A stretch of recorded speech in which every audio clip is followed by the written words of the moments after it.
Paano nga ba magbasa ng tablature? Kasi may mga nagtatanong, parang baliktad na display ng tablature doon sa actual view ng gitara. Ganito kasi yan.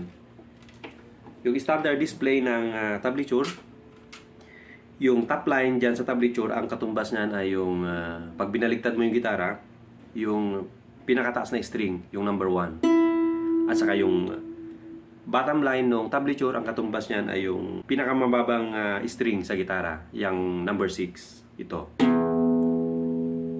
At ang mga number na nakikita nyo sa tablature ay tumutukoy naman sa fret ng gitara. Halimbawa, pag 0, open, wala kang dinidiin ng fret. Pag 1 naman, dito, 2, 3, 4, 5, and so on.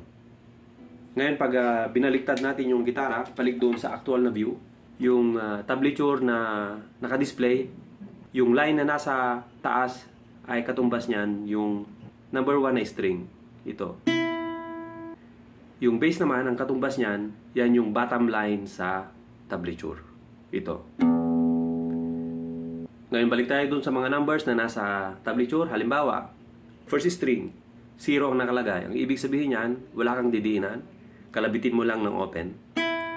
Pero pag halimbawa nakalagay ay 1, punta ka ng first fret. O kaya number 5, idiin mo yung 5th string, kalabit. Ganyan lang yan.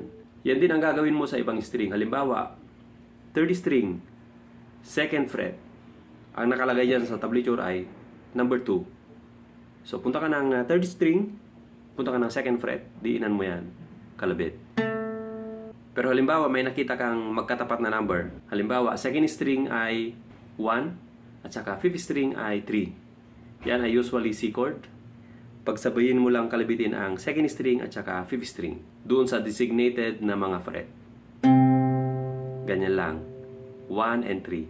Sa G chord halimbawa, may nakita kang sabay na 0 na 2nd string at saka 3 na 6th string. Pagsabayin mo lang. Kung 3 string naman magkakasabay yan, may makikita kang 3 number na magkakatapat. Halimbawa, sa C chord, may nakita kang number na 1 sa 2nd string, 0 sa 3rd string, at saka 3 sa 5th string. Pagsabayin mo lang yung kalabit na yan. Ganyan lang yung basic ng pagbabasa ng tablature. Okay, try nating bumuo ng isang melody na pamilyar sa inyo.